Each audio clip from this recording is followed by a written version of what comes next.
31મી December આવતાની સાથે જ નશાકારક ગેરકાયદેસર વસ્તુઓની હેરાફેરીમાં વધારો થતો હોય છે, ત્યારે આ પ્રવૃત્તિઓને અટકાવવા ભાવનગર જિલ્લા પોલીસ દ્વારા એક્શન પ્લાન તૈયાર કરવામાં આવ્યો છે।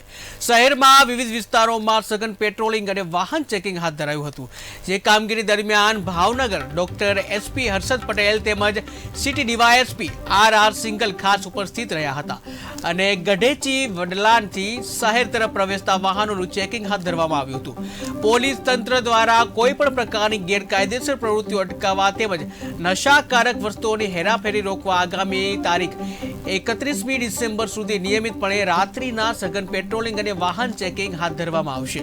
ભાવનગર શહેરમાં વસતા લોકો શાંતિપૂર્ણ રીતે 31મી ડિસેમ્બર પર્વની ઉજવણી કરી શકે, જે અંગે પોલીસ દ્વારા કાર્યવાહી હાથ ધરવામાં આવી હતી।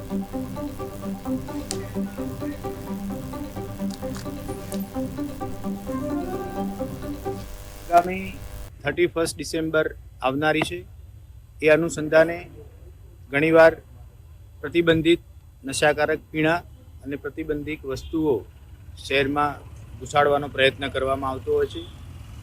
તો એને લઈ અને ભાવનગર જિલ્લા પોલીસ દ્વારા ભાવનગરની ઇન્ટર ડિસ્ટ્રિક્ટ 7 જેટલી ચેકપોસ્ટ રાઉન્ડ ધ ક્લોક ચાલુ કરવામાં આવેલી છે। આ ભાવનગરની અન્ય જિલ્લાઓને સ્પર્શતી જે 7 ચેકપોસ્ટ છે એ 24 કલાક કાર્યરત છે, જેમાં ખાસ કરી વ્હીકલ ચેકિંગ ઉપર ભાર આપવામાં આવે છે। એ જ રીતે શહેરની અંદર અને અન્ય તાલુકા પ્લેસ ઉપર કુલ 30થી વધુ જગ્યાએ વાહન ચેકિંગ રાખવામાં આવેલું છે। આ વાહન ચેકિંગ દરમિયાન ખાસ કરી અને 2 વ્હીલર 4 વ્હીલ વાહનની ડેકી ચેક કરવામાં આવે છે તથા વાહન ચાલકનું લાયસન્સ, પીયુસી, અન્ય જરૂરી કાગળિયા તપાસવામાં આવેલ છે। આ સમગ્ર પ્રક્રિયા એટલા માટે હાથ ધરવામાં આવી રહી છે જે 31 ડિસેમ્બર સુધી ચાલવામાં આવનારી છે।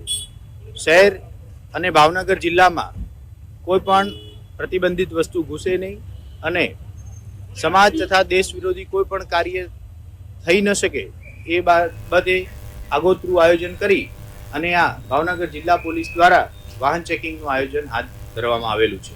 આગામી 31 ડિસેમ્બર